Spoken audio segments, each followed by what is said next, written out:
Leo Sun and Rising. Welcome to your April 2023 Astro Update. It's Rena here. Well, in April, we still have that forward moving energy. At least for the first week, there is the all clear until the 7th of April. And then the Mercury retrograde shadow period begins. I'm one of those people that don't honor that. Because to me, it's like the official retrograde is the important thing to look at, and there's just too much time before and after a personal planet goes retrograde or direct, or like the shadow periods, that I don't want to get too caught up in that. But I just wanted to let you know that the actual retrograde is happening on the 21st. So for the first 3 weeks, we still have all the planets direct. And I've actually heard other astrologers, mentioning that as well.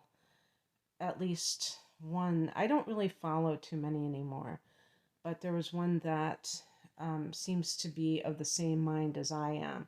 Some people are very, to the book, like, oh my gosh, okay, this is it, the 7th of April, but I am going to say the 21st is what I'm going to honor for myself.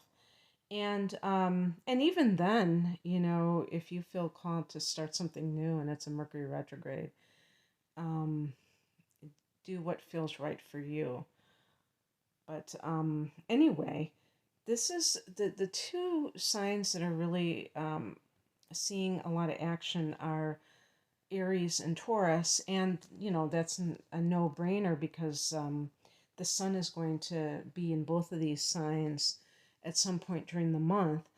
But it's more than that because in terms of Aries, not only do we have these personal planets that are in Aries, but we also have Chiron, which is an asteroid, and Jupiter.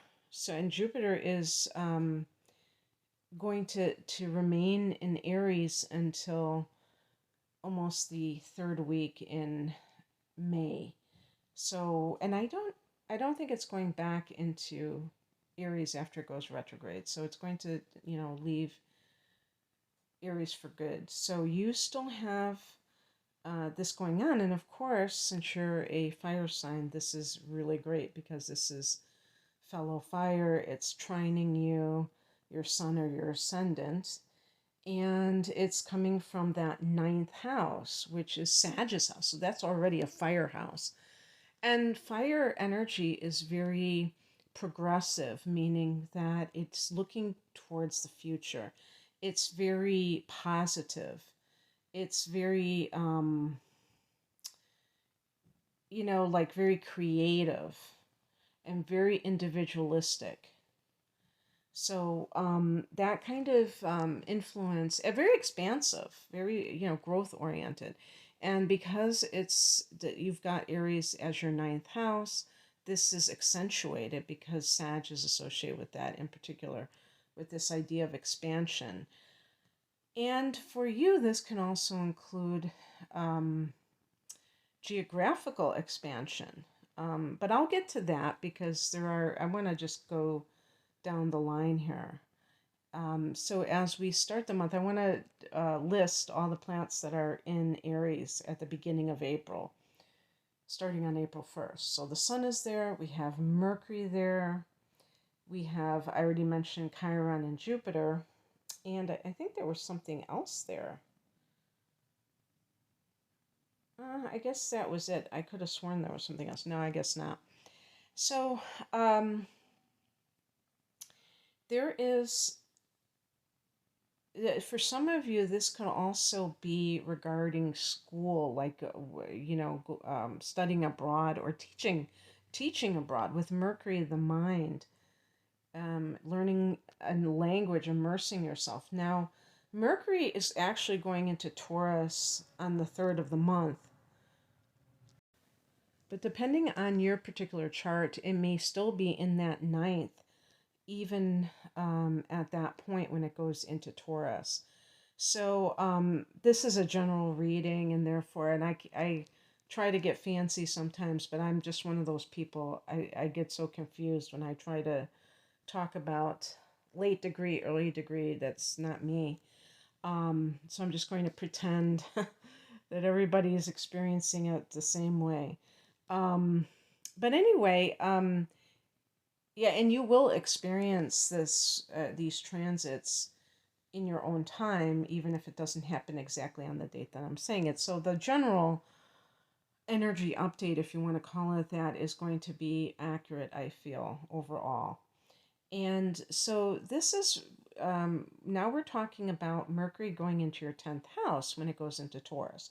So now let's talk about on the 3rd, when Mercury goes into Taurus, let's talk about what else is already there. We already have Venus in Taurus at the beginning of April, coming from March. So that can mean that for some of you, you have been benefiting from some kind of a raise, or you're just like hitting it off with people that are in positions of authority. Maybe they have authority over you, or if they are, if you're interviewing for work, it could be something like that. And it just feels very harmonious. And what else is there? Uranus is there. Okay. And um, the influence of Uranus in your 10th house is that I don't know. I should find out when Uranus is leaving Taurus. That might be very helpful because I keep talking about these transits and some of them are lasting years, like Uranus. I would like to say maybe 2027. It could be 2025, who knows? But it's going to be, I think, a few more years. So you have to prepare for possible twists and turns when it comes to career matters. So you can't just bank on certain things being a given career wise. And and that's not a bad thing because you may just wind up getting some kind of crazy, promotion that ends up being more than you ever dreamed of. It could be something really positive, but it's just like it could also be one of those things where you totally go into a different field on the spur of the moment. And I personally think that part of this has to do with other influences that are going on for you. I'm trying to think what those could be. I think one thing I would say is that you've been having Pluto in your 6th house of work. Pluto has been in Capricorn, and as I record this, Pluto is poised to go into Aquarius in 2 days. I'm recording this on the new moon in Aries on the 21st of March. So a couple of days from now, Pluto's going into Aquarius at 0 degrees, going to stay only at 0 degrees in 2023 and leave Capricorn completely in 2024. So you're going to still have it go back into Capricorn. You're still going to have it in that 6th house. But what that can be is a healing type of work that you're doing, transformational type of work. It could even include psychology, actually, or some kind of coaching therapy. I think with Leo it would be like a coach, maybe a life coach. With the 9th house energy, I could definitely see like a life coach type of a deal. Um, so Venus is there, and then on um, the 6th of the month, we have let me just say, when Mercury goes into Taurus, you might be talking to people in positions of authority. So again, if you're interviewing, if you're negotiating, then that might explain why that would be happening. Maybe this is public speaking. The 10th house is the your stage that you are, like your vantage point. This is your reputation. This is your, what would we call it? This is your spotlight. And Leo being Leo, if some of you are in the theater, you might be doing some kind of, you might be getting popular with Venus there too. On the 6th, full moon at 16 degrees of Libra, this is a sextile to Leos, and this is coming from the 3rd house. This could be news that you receive. 3rd house can be news. Sometimes it can be, relatives, namely siblings, aunts, uncles, cousins. It can be neighbors. It can be local things, maybe something being resolved with your community in some way, or some kind of ordinance, local matter. If you've had any kind of issue with siblings, for instance, you may realize something about them. And sometimes this is helpful because you can see things in a new light. Like, for instance, if you never got along with a sibling and you realize that they had some kind of problem, you can have more compassion for them and more patience. Sometimes people end things when there's a full moon because they just finally have had enough of that person, that situation. So that could be it as well. But this could be just news in general that you receive. 11th, on the 11th, we have Venus going into Gemini. So now we're talking about the 11th house. This is the house of friendships, group associations, but it's also the house of gains, which has to do with the money that you're earning through your work. So that could, since Venus rules the 2nd house of earned income, that could be indicating more income. And maybe that has been a salary negotiation with Venus and Mercury in the 10th. That could be salary negotiation that is paying off. You could find love through hanging out with friends, or you get fixed up by a friend. Maybe this is falling in love with one of your friends. On the 19th or the 20th, depending on where you live, the solar eclipse is happening. This is at 29 degrees, 50 minutes of Aries, very close to Taurus.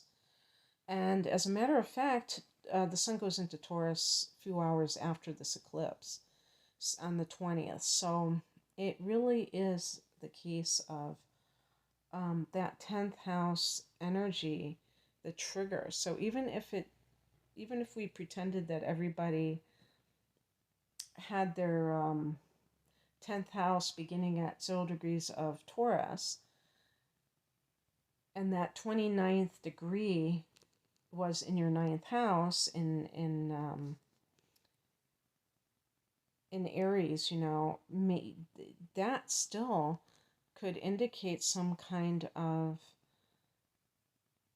new beginning on steroids that has to do with career matters, but it's coming from this place that deals with religion or God, the 9th house, or long distance travel, maybe even a combination of that. So is somebody, a yoga teacher, and they want to do that as a living, and now they have all these offers. And it could be one of those things where it was like from famine to feast, where you were like trying to make something happen, and then all of a sudden it's like you have all these opportunities. And then the sun goes into that 10th house, and you're ruled by the sun, so that is especially significant for you, Leo. The sun in the 10th house, it's like your rightful place in the sun. Even lions, they're big cats, right? And cats love the sun. They love to sun themselves. So, um, for Leos, this is kind of like a metaphor for that attention that you get, or that recognition that you get. Like the Six of Wands is associated with Leo and the Tarot, and it's all about recognition, um, getting some kind of attention for your talents, and those leadership qualities that you possess. On the 21st, the next day, Mercury goes retrograde at 15 degrees of Taurus, and that's in your 10th house. So, that's really about, again, that could be some kind of negotiation. Some of you may be wanting to travel through your work, and you might be negotiating that. Maybe there's some way you can do it. Oh, yeah, definitely, because Uranus is in the 10th house, and Uranus is technology.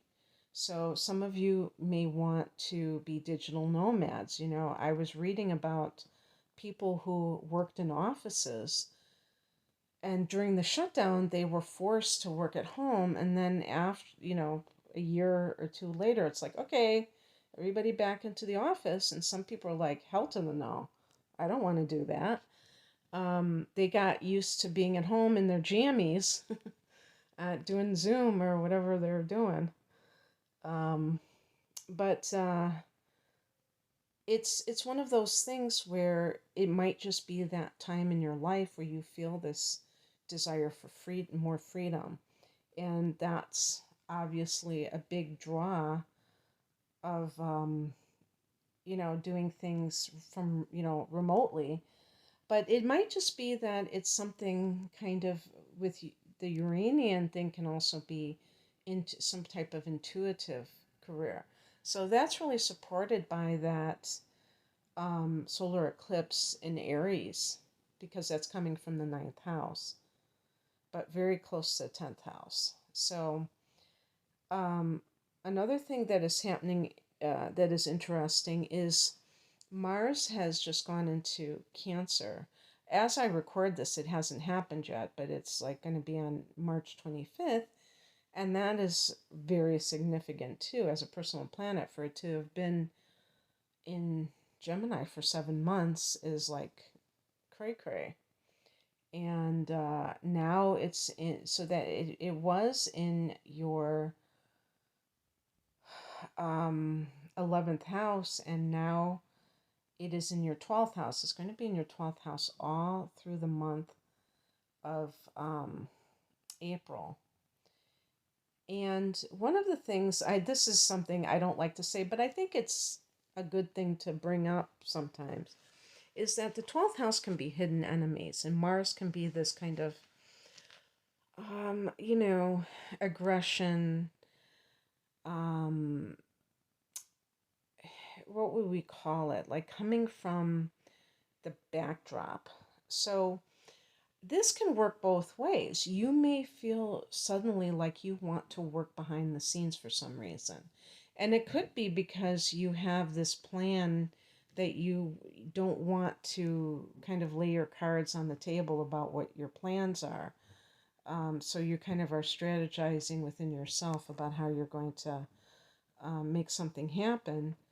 And then at the same time, you may sense that there are people that are kind of working against you. Um, a lot of it's really interesting, because sometimes, oh yeah, that's a good one, because with Pluto in the sixth house, and I'm talking about specifically when it's been in Capricorn, it's been there could have been a lot of kind of Machiavellian things going on, power plays, and also kind of hidden power plays going on, maybe with coworkers. So this could be an extension of that, if you will, because even though Pluto's going into Aquarius, it's at 0 degrees, so it's really, and it's going to stay there. So it's really still affecting that sixth house, even if we were talking about the standard 0, 0 to 0 for each house placement, it still would be cuspy at best. And so it would be still impacting that other house. So and chances are it's in your sixth house still. So the whole point is that um, there's this idea of what does it mean to deal with these kinds of treacherous circumstances. And you know, but I don't want to stoke paranoia either, because that's not, it's not going to be this way for everybody. So it's a very interesting thing. So you may decide, I don't really, maybe you trusted people at work that really are not who they claim to be, and so you're kind of keeping all your plans to yourself as you decide what to do. And maybe that involves taking interviews with other people, with other companies. And that's what Mercury retrograde has to do. Or maybe you even hear from a place that you sent a resume to like a year ago, and you're finally hearing from them. And it's like, now that I think about it, I might actually take them up on it. Okay, that's what I have for you, Leo. I hope that this resonated. If you would like a personal reading, I'm promoting my double deep dive readings, an hour of natal chart interpretation, an hour of transits for the upcoming 12 months, whatever those months are at the time of the order, for a special price. It's a package deal. I have those two readings separate. I offer them separately as well. I have love readings and life path readings and all that good stuff, tarot readings. You can find out more information at the link below. Thank you for listening. Take care. Bye.